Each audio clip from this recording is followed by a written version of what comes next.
abakungu ngo ibasezerera amara masa. Mwarabisomye muri Bibiliya imwe bitinya Gatolika. Very good. Ni ijambo ry'Imana buryo. Ngo abakene baragije ubukire, abakungu abasezerera amara masa. Bagenderaho.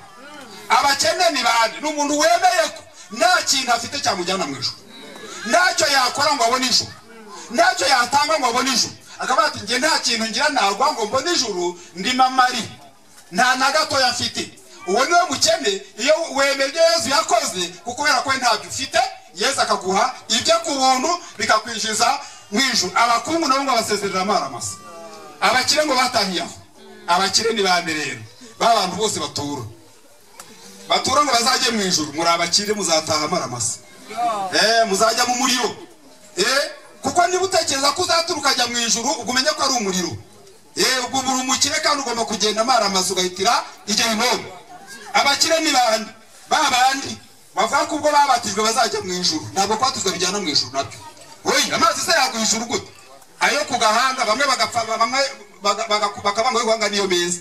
Abandi mu mazi menshi niho Yesu yavuze byose ndi kimwe. Ntakagira ubirwa akuvuzaho induru ngo nabatijwe mu mazi menshi ntabwo bitanga ijuru. Ntabwo bitanga ijuru. Nanjye kera niko banshutse. Barambere twaziye guhanga ntuzajya mu ijuru. Ngwino tugushyire mu menshi nabandi ndaje da nange ijuru ndarishaka. Bamaze kunshyiramo numva sinahindutse. Numva ndacyari waho ngajya numva ijuru ntaryo ngira. Yemwe ko mwambere ko ntaryo mfite ngo komeza urwanye bizaza. Ntabwo biza. Cyane kumenye urupfu Yesu yapfiriye ku musaraba ko ari impungano y'ibyaha byawe, ukamenya ko Yesu yahaniwe ibyaha byawe, wabyemera akagwa gutungana kwe, bitari ibyo urumukire wazataha amara masa.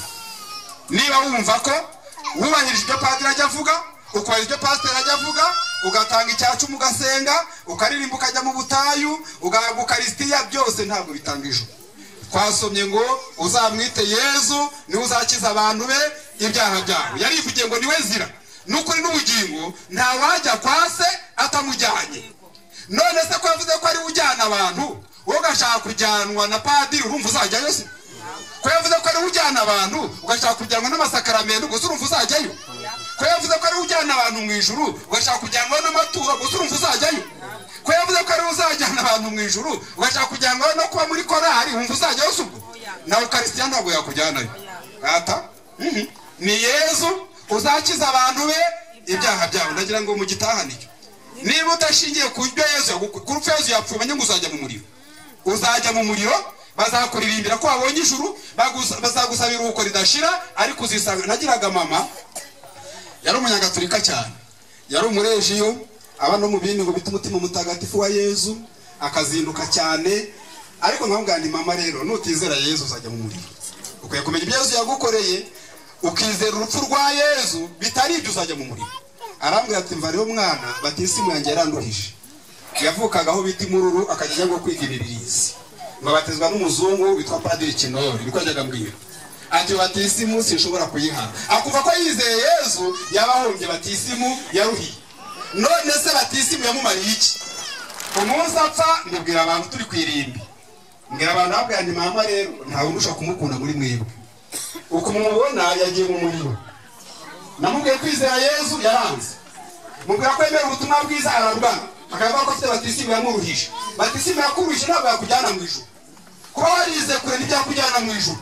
Kuba waratizwa n'umuzungu ntibyakujyana mu ijuru. Wabatizwa amazi ashyushye ntibyakujyana mu ijuru. Abantu bagenda ngo no mu Isiraheli ngo kureba imva ya Yesu. Bamwe ngo bagakandagiramo ngo bakarebamo. Abandi bakajya kwatizwa ngo muri Yuda Yesu yabatirijwemo. Bakagira ngo ibyo byabajyana mu ijuru. Nabyo wowe imva Yesu yahambwemo niva nk'izindi. Turi kujyana. Aho ikibazo si imva, ikibazo ni wayigiyemo. Ikibazo si umusaraba, ikibazo ni wawugiyeho. None se abantu bagendana imisaraba mu gatuza batari kugira ngo aricyo byabamarira. Mu kanya bazamvuga n'umuntu hano ku muhanda tugiye kujya kureba umugeni, narimbo nyambaye ishopa ndomaza ati ni igiki. Ambwira ko ari ishapure ntimaze iki. Ambwira ko ngo igi murinda. Nambwe ntariko se amabogobogo urayaza ubundi. Ateza amabogobogo ni iki ndayamuranja. Nambwe n'utuntu tumeze nk'utu wambaye. We yari twari dukoze muri plastiki utwiwe. Nambwe n'utundi rero twera mu gihuru. Bakadusoroma, bakadutobora, bagashyira mu isinga, bagakora mu ishapure. Wumva ibyo bintu byajyana umuntu mu ijuru. Wumva ibyo bintu byarinda umuntu. Abandi bamanika mu modoka. Bibiliya igivanga abantu bayobejwe n'umutima wibeshya. Ngo ntarushe bibaza ngo ariko iki kintu mfite mu ntoki si ikinyoma. umuntu yatekereza ate ko amabogobogo batuze mu isinga yazamujyana mu ijuru? yaba ikintu cyo kumurinda, hari ugira isoni zo kuyambara mu ijuru akayitwara mu mufuka ngo igihe igenda imurinda. none se icyo byarinda umuntu? Murezekeri muzi ukuntu havuga, haravangwa ariko umuntu ngo ni gute yafata igiti ngo akacyasamwe ngo akazotsaho inyama, ngo ikindi giti gisigaye wakaba kigendana mu mufuka bakagindura ikintu cyo kumurinda. Umukecuru akakugegenera uduti ukatujyana mu mufuka ngo tuzakurinda. Umuzungu nawe gukorera ishapure, umuzajya uyigendana izakurinda. Ni ukuri ntabwo ishapure yakurinda. Njya mbona abantu amashitani abagaragura bambaye ishapure, njya mbabona da akagaragurika neza kandi yambaye, ariko birasaba kumva ibintu nyine neza. none se ni igiki si utuntu bazingazinze se? none cyo byakiza umuntu, mbese byarengera umuntu? ntabwo byagutabara. n'ukuri ni ikinyoma bakubeshye. Yesu ni uzakiza abantu be ibyaha byabo. icyo gihe nabwiye abantu ndi mama yagiye mu muriro, dore yanze kwizera Kristo, bari bamuvugiye amasengesho menshi bamusabira na za misa, ndavuga ndi mwaruhiye ubusa, yagiye mu muriro byarangiye. burya wa muntu ari nkugaruka yavuga ati mwagiye mureka gushinyagura, muri kumbekera ngo Imana yanyakiriye ngo mubayo ndi gushya ndi gushira. kubera iki? umuntu upfa atemeye urupfu rwa Kristo nk'impongano y'ibyaha bye abagiye mu muriro. abo twahambye bagiyemo, ariko Imana ishimwe ko ugihari. ukaba ubashije kumva ikijyana umuntu mu ijuru, ukaba ubashije kubimenya. navuze ngo ntabwo ari ibintu byinshi, munyumve neza, ntabwo ari ibintu byinshi. wemera ko ibyaha byawe byagiye kuri Kristo, Kristo agahanwa ku bwabyo, akaguhanirwa. icyo gihano yahanwe ni igihano cyawe, bivuga ngo wowe Imana ntizaguhana kubera ko yanye Yesu mu mwanya wawe.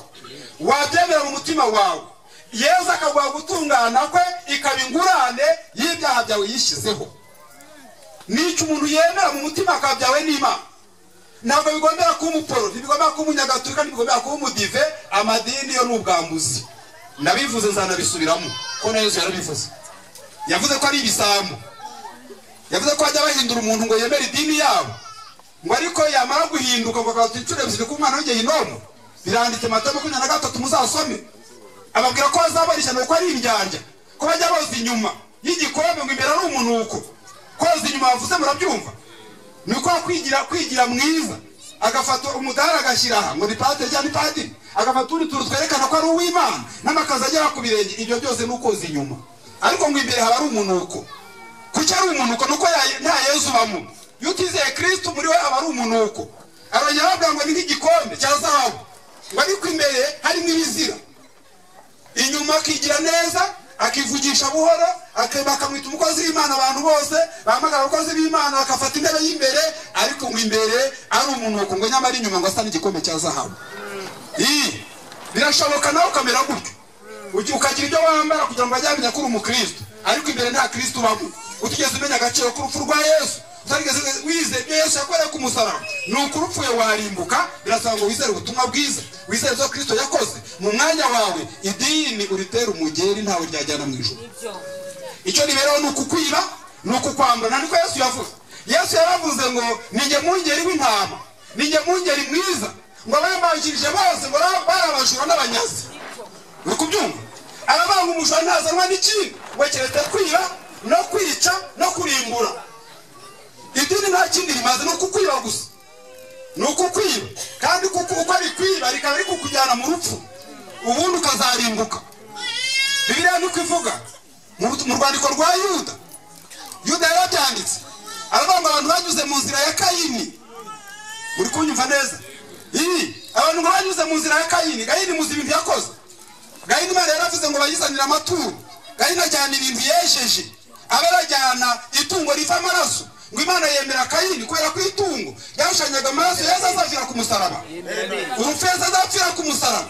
Abeli ngo Imana iramwemera ngo yemera n'ituro rye. Kayini ngo iramuhakana, ngo yakana n'ituro rye, kubera ko yasanze Imana atagira amaraso. ntabwo yakwemerwa n'Imana bitanyuze mu rupfu rwa Yesu. abantu ngo banyuze mu nzira ya Kayini bagusanga Imana batanyuze mu rupfu rwa Yesu, batishingikije ku maraso Yesu yamennye, ngo baca mu nzira ya Kayini, ngo bahomboka batirinda, ngo biroha mu cyaha cya Baramu. mwarabisomye mu rwandiko rwa Yuda, ngo biroha mu cyaha cya Baramu. Baramu muzi ibintu yakoze, yari yigize umuhanuzi ngo w'Imana, bamuha amafaranga kugira ngo ajye kuva mu bwoko bw'Imana. icyaha cya Baramu ni icyaha cyo gushaka amafaranga ukoresheje iby'Imana. ugatora bibiri ubundi ukajya gushaka amafaranga, ukajya usoma imirongo ugashaka amafaranga, ukubaka ritaro ukajya ushakiraho amafaranga, ukubaka inzu ugashakiramo amafaranga, ukabeshya abantu ko ari inzu y'Imana. Muri kunyumva? Abantu nabo baremeye, uziko abantu nabo wagira ngo sinzi, uziko bemeye ko Imana iba muri ya nzu wa, ni ukuri baremeye, uziko bageramo bakamera nk'abageze imbere nyine y'Imana. Ni ukuri ntabwo Imana ibabo yarakanye ibyakozwe n'intumwa 12:23 ngo iyo Mana ngo ntiba mu nsengero zubatswe n'amaboko y'abana b'abantu, ngo ntinakorwa n'amaboko y'abantu ngifite ikikennye, ariko Imana yabamo hari ahantu mukakandagira, ihari hari umuntu wakandagiramo muri mwe. Ni muyizi ntabwo muzi Imana rwose. Ntabwo Imana iba mu nzu zubatswe n'abana b'abantu.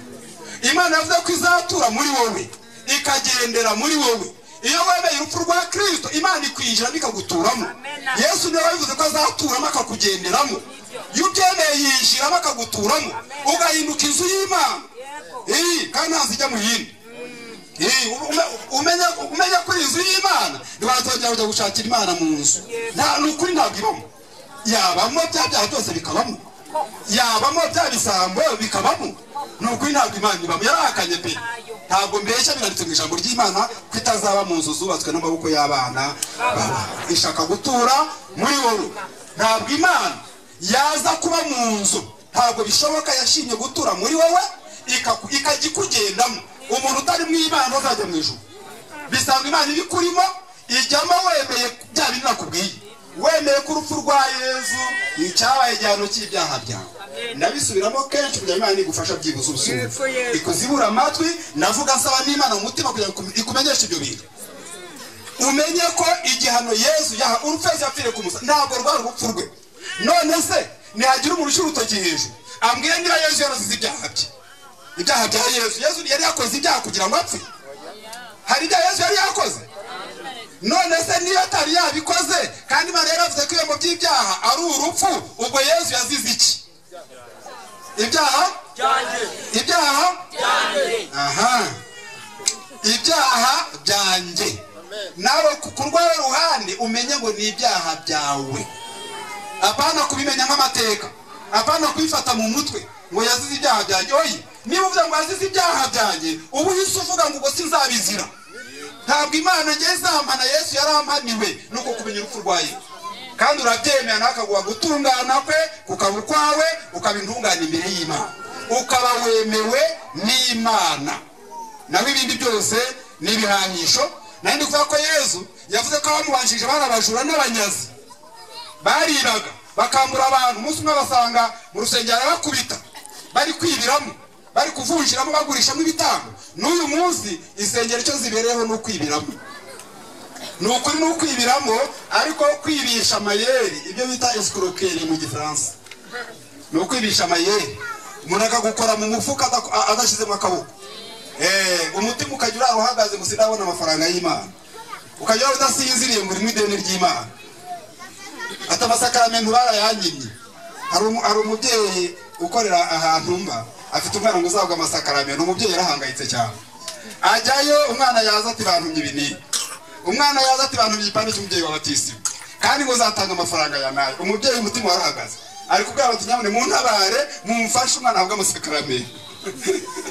Ibyo byose ni amayeri, idini ryibisha abantu, rinyaga abantu amafaranga. Ariko ikibazo ngiye mfite si amafaranga yawe ndengera, ndarengera ubugingo bwawe.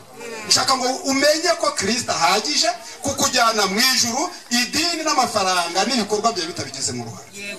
Umenye ko urupfu yapfuye ruhagije gutuma wemerwa n'Imana ko cyabaye igihano cy'ibyaha byawe. Ibyo byizeza umutima bikugira umwana w'Imana. Abamwemeye bose bakizera izina rye, yabahaye ubushobozi bwo kuba abana b'Imana. Ntabwo bamwemeye bakizera izina rye abaha ubushobozi bwo kuba abapantekote, si ubushobozi bwo kuba abanyagatulika, si ubushobozi bwo kuba abadive, si ubushobozi bwo kuba abangirikani, ni ubushobozi bwo kuba abana b'Imana.